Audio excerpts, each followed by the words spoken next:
Judge told me the way I spoke to the officer, the reason that he's doing the things he's doing. In December, Reginald Burks was pulled over by an Ozark, Alabama police officer. The officer told Reginald that he was doing 28 and a 25 and that his radar gun was broken, but that he used his cruise control to estimate that Reginald was doing 3 miles an hour over the speed limit. So he decides that he's just going to pay the ticket. He shows up to court, pays the ticket, and Judge Nicholas Bull tells him that if he did not write a letter of apology to the police officer, that he would be held in contempt of court and be jailed for up to 30 days. So what could Burks have possibly said that would warrant him needing to apologize to the officer? After he gave me the ticket, he stood at the car. I said, hey, man, can you move? Can you get out of the way? Can I take my daughter to school? He got right there in front of the mirror and stood in front of the car. Was like, go ahead and go. I said, how am I going to go if you standing right there, man? Move your out of the way. Judge told me the way I spoke to the officer, the reason that he's doing the things he's doing. And Burks says the judge backed him into a corner when he ordered him to jail for 10 days unless he says I'm sorry to the officer. So I paid the whole fine, but the judge said you still going to pay, write a letter of apology, or either you'll be arrested within 30 days. You will be arrested or held in contempt of court. So even after the cop had given Reginald the ticket, the cop decided that that wasn't enough and he needed to try to antagonize Reginald for some reason, so he stood in front of his car so he couldn't drive away. Then when Reginald told him, get your ass out of the way, the judge decided that Reginald's behavior was inappropriate. But the cop's behavior was just fine? You shouldn't do that to an officer that's give his life up every day to serve you. I said, that's his choice. He chose that job. I chose my job. So Reginald retained attorney David Harrison, who pointed out that Reginald's speech was protected by the First Amendment, and that Judge Nicholas Bull's threats to throw him in jail for refusing to apologize for exercising his rights were a direct violation of his rights. That there is protected speech. And protected speech is protected by the Constitution. It's protected by the First Amendment. That is, you can say things, and that is protected. What's protected? And according to the federal cases, what has to happen is those words that he uses or someone uses has to incite violence. That means that it has to be a serious threat. That's not the case in this situation. Reginald's attorney references the case Houston v. Hill, where the city of Houston had criminalized and outlawed certain constitutionally protected free speech, such as cuss words. Yes, cuss words are protected free speech, and they cannot be criminalized by ordinances pretending that it's something like disorderly conduct. Another case that's commonly referenced when we talk about whether or not cussing is illegal and whether or not cussing is disorderly conduct is Cohen v. California, where Cohen walked into a courthouse wearing a sweater that read, "Fuck the draft." And the Supreme Court ruled that what was written on his sweater was protected free speech and expression. In that case, the state of California even tried to argue that it was such a problem because there were women and children around, and women and children shouldn't have to see or hear cuss words. The court did address that argument specifically, essentially saying that someone's free speech doesn't end just because your feelings got hurt. This is important to remember when police start trying to solicit disorderly conduct tickets by asking people around if they're offended by your language. Alabama's in the 11th Circuit. And in the 11th Circuit, there's a plethora of cases, specifically McDonough versus Garcia, indicates that profane language to a police officer is protected speech under the Constitution of the United States of America. And it can never be used as disorderly conduct, etc. So Judge Bull told Burks that he was to write a letter of apology and that he had 30 days to do it, that they would reconvene for court on June 4th, and if the letter was not written, that Burks would be held in jail for contempt of court for up to 30 days. But I told my mom I'm probably just going to go up there and see if they're going to actually give me some time for not 10 days or 30 days, whatever they want to give me, for not writing an apology letter, because I'm not writing an apology letter. I don't think it's necessary. Are you sorry you yelled at him and said what you said? No, sir. No? No, sir. Okay, fair enough. Reginald, I think about your life going forward in this small town. Standing up to the police, not only is a risk you might go to jail, but you're going to live there the rest of your life. Are you worried that they're going to keep coming after you if you stand up to them? No matter if I stand up or not, sir, I believe just because of the color of my skin, just like my lawyer told me, they're going to continue to harass and do whatever they can as long as we let them get away with it. That's why I'm standing up now, for maybe to make a stop to something. Put a stop to something, I hope. we got rights, and we don't stand up for them, we won't never have them. But at this point, Reginald's case was gaining national media attention, and people from all across the U.S. and even the world are reaching out to the city officials, the court, the police department, and they're pissed. It's starting to look like the tides might change in the favor of Reginald, which we'll get into right after shouting out the sponsor of this video. Have you guys ever wondered what happened to the legendary Chuck Norris? Well, I recently saw a video he made and I was shocked. He's in his 80s now, still kicking butt, working out, and staying active. What's even more shocking is that he's stronger, can work out longer, and still has energy left for his grandkids. He did this by making just one change, and he says he still feels like he's in his 50s. His wife even started doing this one thing, and she says she's never felt better. She says she feels 10 years younger, her body is leaner, and she has energy all day. Chuck made a video that explains everything. Make sure you watch it by going to chuckdefense.com/James or by clicking the link below in this video. This will change the way you think about your health. Once again, that's chuckdefense.com/James, and click the link in the description below to watch the video now. The legendary Chuck Norris is a whopping 81 years old, and yet he has more energy than me. He discovered that he could make dramatic changes to his health by simply focusing on 3 things that sabotage our bodies as we age. Watch his method by clicking the link in the description below. That's chuckdefense.com/James. So the clock is ticking to June 4th, but this story has been shared nationally by multiple different news outlets. The police, the courts, the entire city is being flooded with emails and angry phone calls. And then, before the court date comes up, something changes. We've got a breaking news update tonight. A man ordered to apologize to the police for using profanity. Won't have to. Reginald Burke's attorney tells us the judge backed off his demands. City Prosecutor Joe Adams and Judge Nicholas Bull agreed to cancel the June 4th hearing for Reginald Burks. That's when Burks was to say, "I'm sorry," or go to jail. Bull's order created national coverage of the case and criticism by those who believe that order violates Burks' constitutional rights. Burks paid his ticket but fought back against the apology order tied to the citation. It feels good, to believe that something should not have happened, and to finally get a resolution on at least a part of it about the jail time feels very good. I think it takes a lot of strength to take a stand like Mr. Burks did. I want to get across to if you've been done wrong by a system, challenge it, and maybe something positive will come out of it. So I want to talk about why this case was dismissed. As we went over in this video, the law has already been well established that it's perfectly legal and lawful for us to cuss and swear in public, and even more specifically to cuss, swear at, and yell at police officers. So why in this instance, with so much established law and so much established court opinions, was this man still threatened with jail time for doing something that is known to be legal and lawful? And the answer is simple. There is absolutely zero accountability for Nicholas Bull, the judge that threatened him. Judicial immunity goes far beyond the qualified immunity that we see given to police officers. Judicial immunity essentially allows judges to do anything to you with absolutely no consequences. What people don't seem to realize is that cases like what just happened to Reginald Burks happens every single day across the entire United States. For every Reginald Burks case that you hear about that goes public and goes viral, there's thousands, if not tens of thousands of others where people are threatened by judges and or police officers for exercising their rights. I'm 100% convinced that the only reason that this case was dropped and dismissed was because of you guys.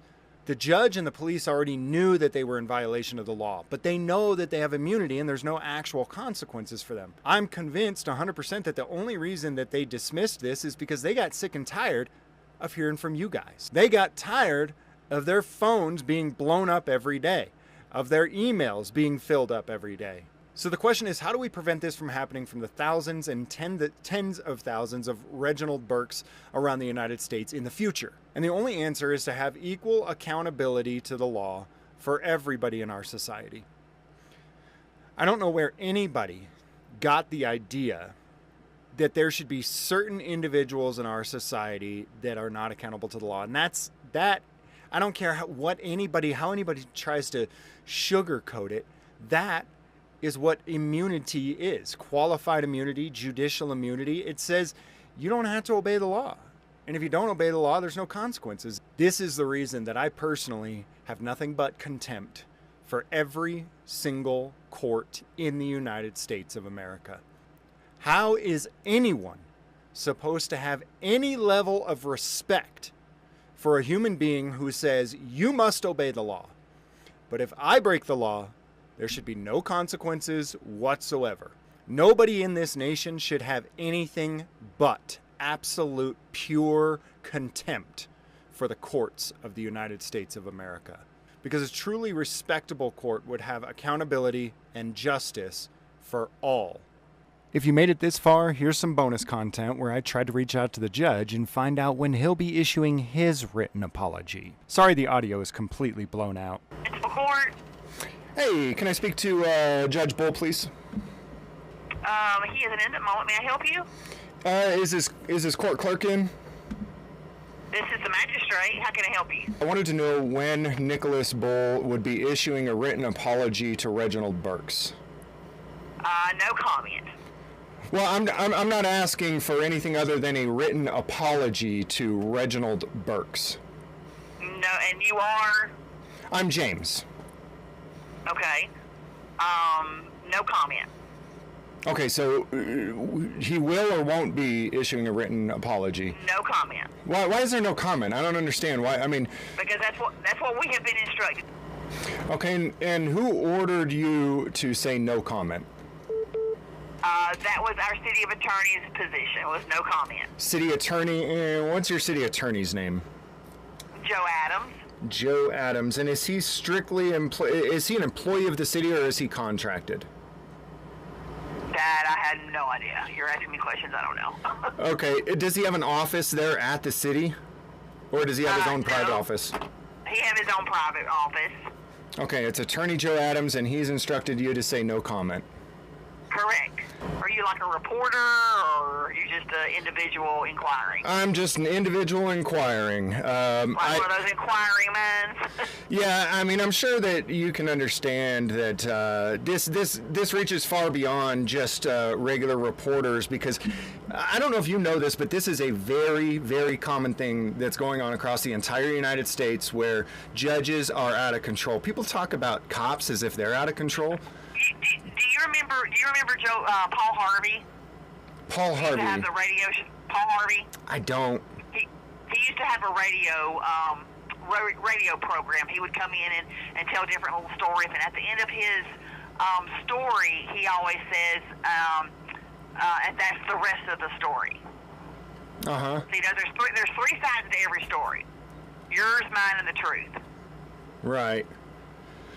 Well, speaking of that, do your officers have body cameras over there? They absolutely do.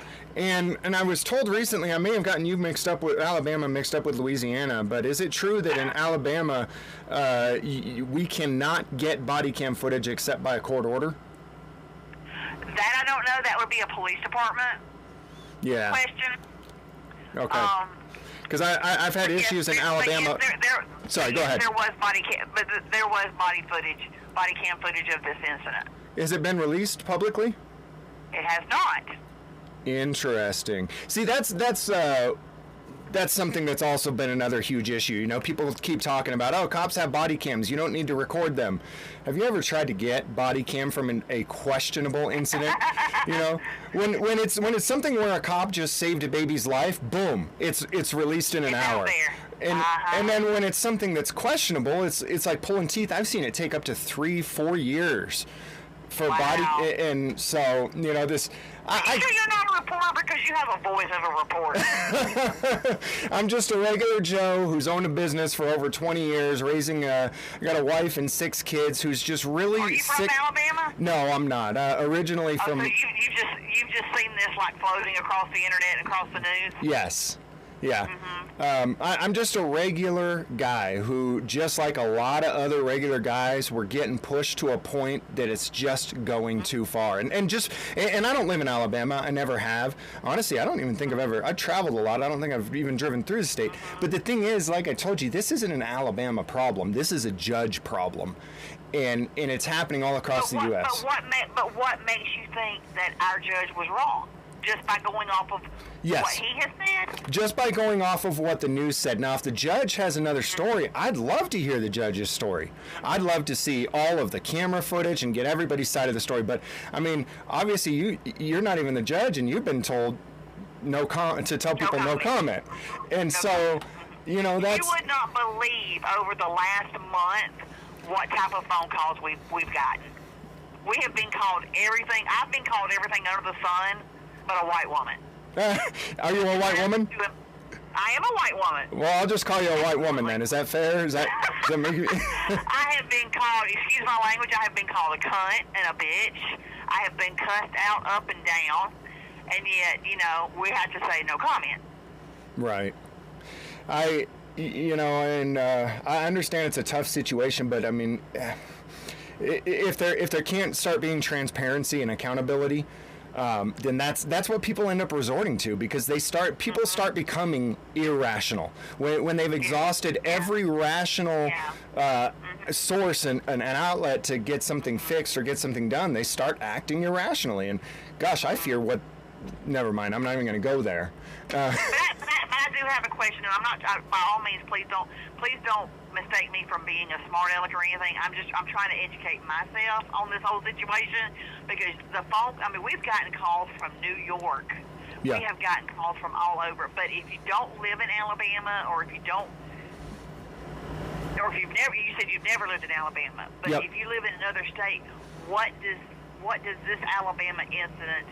And I'm just going to put it out to you blank, because I don't know how any other way to say it. What is it of your business? Or why is it? You understand what I'm saying? Yes, I do. And I'm not at all. I could see how some people would get offended by that. It's a rational question, though.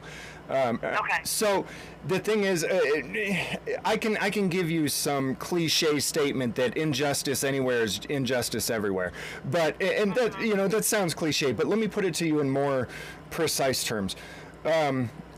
I'm suing a judge out here in New Mexico, where I'm currently at. Oh, okay. And so the problem is, it's not, like I said before, it's not just an Alabama problem.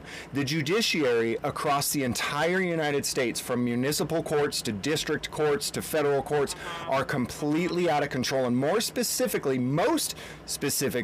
with this contempt of court stuff. Contempt of court used to be, and so it's not just an Alabama problem. That's why it is.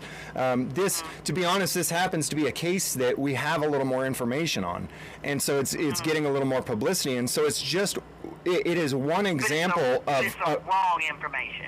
And if that's the case, then gosh, I would love to get the right information and correct the story. And we had to sit and we had to bite our tongue and say no comment. When we know, when we're Paul Harvey at the moment, we know the rest of the story. Okay, then who's going to give me the rest of the story then? I mean, why? Good luck with that one. Why Good would luck with that one? That doesn't make any sense to me. I know you're preaching. You're preaching. I mean, I hear you. I absolutely hear you. It's like that's what we don't understand. Is why won't they release the body cam footage and show the rest of the story?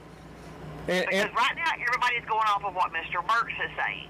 But Judge Bull, he is the most down-to-earth, sweetest, level-headed, just by-the-books judge person you would ever want to meet. He is the most fair judge you would ever want to come encounter with. Well, then I'd love to talk to him and put his side of this story out there.